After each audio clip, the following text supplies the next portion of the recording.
Bueno, continuamos conversando con el embajador de España en Venezuela, Jesús Silva. Embajador, sobre el caso Zapatero, siendo en este momento que el gobierno en España lo encabeza un militante del mismo partido que el embajador, que el expresidente Rodríguez Zapatero, no hay ningún nivel de coincidencia, ningún entendimiento, ningún vaso comunicante que permita pensar que de alguna forma Rodríguez Zapatero expresa algo de la política exterior de España.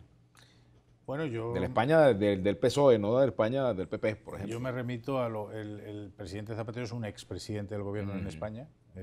Como tal ya no se dedica activamente a la política y el gobierno español, tanto el actual presidido por Pedro Sánchez como el anterior presidido por Rajoy, tienen su propia política hacia Venezuela y esa la ejecutan los políticos que están en activo, ¿no?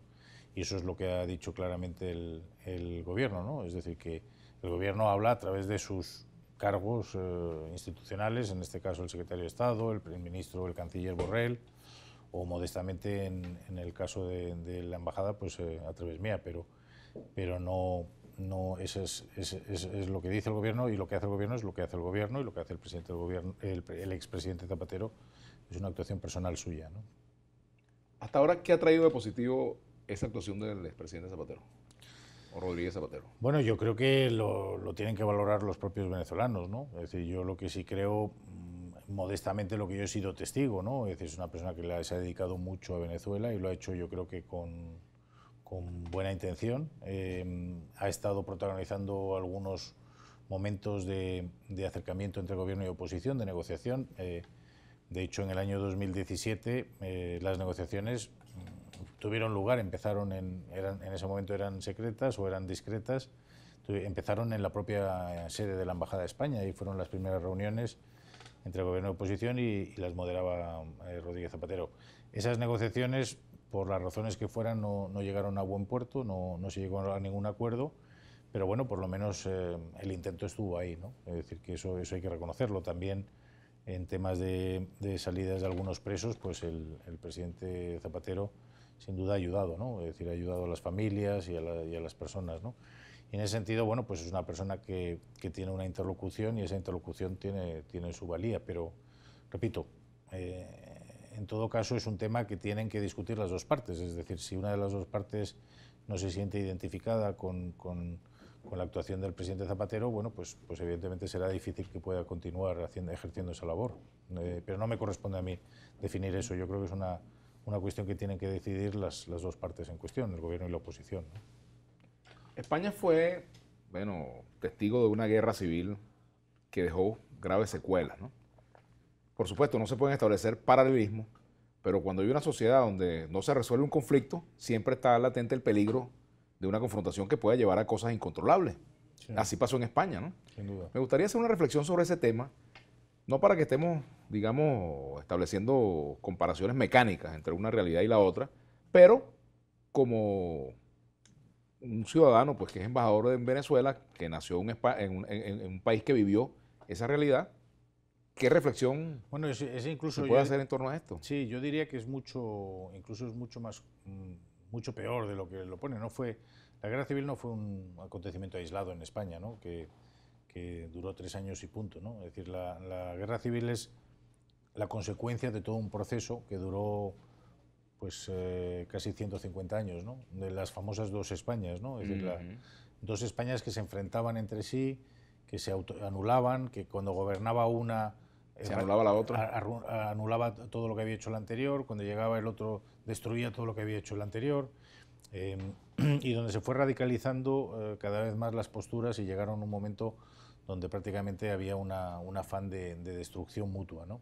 Y eso tuvo lugar, o tuvo como consecuencia, pues un fenómeno de una guerra civil. Las guerras civiles son las peores de todas las guerras, ¿no? Porque son guerras entre hermanos, ¿no? Y son guerras normalmente muy crueles. La de España fue particularmente cruel y sanguinaria, ¿no? Y de hecho las consecuencias las estuvimos pagando durante 40 años, ¿no? ¿Qué es lo que pasó? Bueno, pues que en los años 60 España cambió, la gente vino una generación nueva, entre la que seguramente me incluyo yo, y esa gente pues ya no tenía lejos la guerra civil, aprendió, digamos, o supo los estragos que había causado esa división, y en un momento dado se produjeron pues una constelación de políticos con altura de miras y con sentido de la responsabilidad, un pueblo moderado que estuvo a la altura de las circunstancias y un momento mágico que fue la transición española, que ha dado lugar, sin duda, a los... Este año estamos cumpliendo 40 años de la Constitución española, del 78, ¿no? Y le aseguro que esos 40 años han sido los mejores años de la historia de España, de toda la historia de España desde su formación en el siglo XV, ¿no?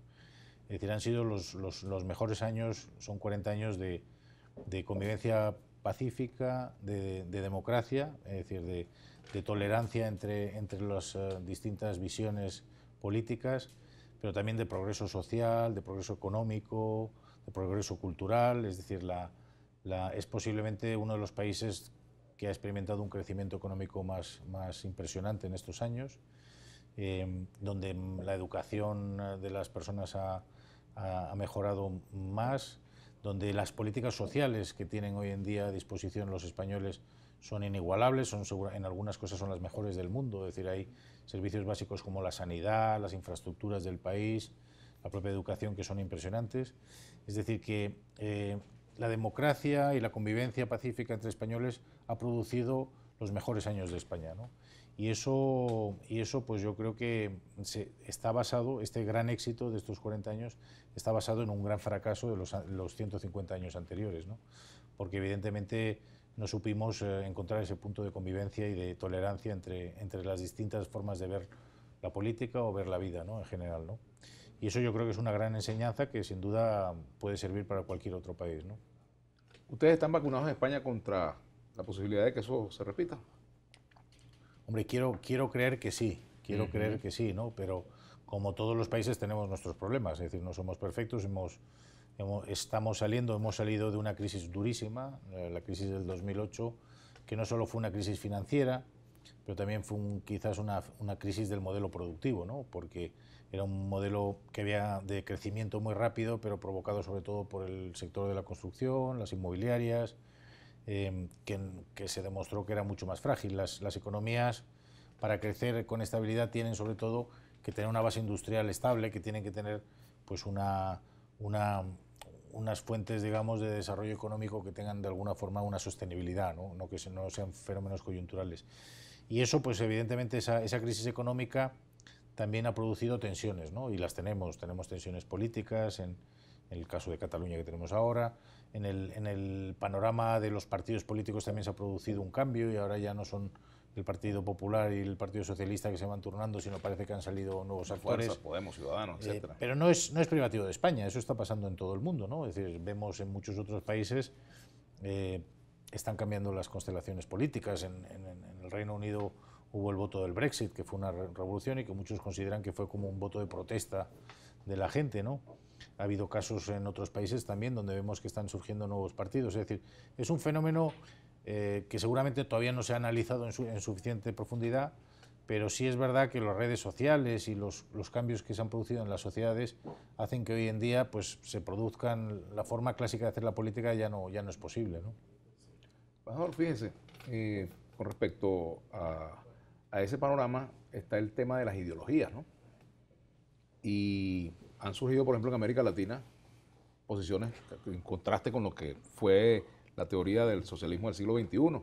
Gobiernos como el de Brasil han tenido, ahora apuntan hacia un cambio de orientación mucho más conservadora. Gobiernos como el de Ecuador cambiaron de postura. Argentina también produce cambios, ¿no? Sí. ¿Está, en su opinión, volviéndose a una era más conservadora en la política en el mundo? Pues es una pregunta interesante que yo no sabría contestar. Yo tiendo a creer, por lo menos en el caso de España, que las corrientes son siempre pendulares, ¿no? Es decir, la gente, por lo menos desde hace unos años, tenemos una cierta tendencia a que los partidos se van sucediendo, de partidos más de derecha y más de izquierda, en ciclos aproximadamente de 8 años, ¿no? Y eso ha funcionado hasta ahora bien. Puede que ese paradigma cambie en el futuro, pero yo creo que América Latina, vista con perspectiva histórica, pues ha tenido sus momentos donde ha habido gobiernos que eran más de izquierdas. En el Brasil durante mucho tiempo ha gobernado la izquierda, ¿no? O los partidos de izquierda. Ahora parece que llegaría un turno de una visión más conservadora, Pero bueno, lo importante es que todas esas visiones al final son compatibles, es el ciudadano en última instancia el que tiene que decidir, ¿no? ¿Pudiera decirse exactamente que Podemos es el chavismo español? Pues no me atrevería yo a afirmar eso, ¿no? Sinceramente, yo eso lo califican los demás, ¿no? Podemos es una fuerza política que está en el Parlamento español, que tiene sus puntos de vista y que, bueno, que yo creo que ellos mismos no se identifican, o por lo menos no abiertamente, con el chavismo, ¿no? Hay otra gente que sí les identifica, pero vamos, yo no me atrevería a afirmar eso, ¿no? Sinceramente. Tenemos que hacer una pausa y al regreso continuamos. Y bueno, también vamos a darle cabida a la participación de la audiencia, porque hay muchas preguntas con respecto, por ejemplo, al tema de los jubilados y pensionados venezolanos en España que tienen problemas porque en Venezuela pues no se les ha enviado sus pensiones, ¿verdad? ¿Qué tipo de ayuda le da el gobierno de España, etcétera? Muchas preguntas en torno a ese tema. Y bueno, también con respecto a las ayudas que el gobierno de España puede dar a los venezolanos que decidan irse para allá, también hay otras preguntas en esa dirección. Vamos a darle cabida pues a la participación de la audiencia. Ya venimos con el embajador de España, Jesús Silva.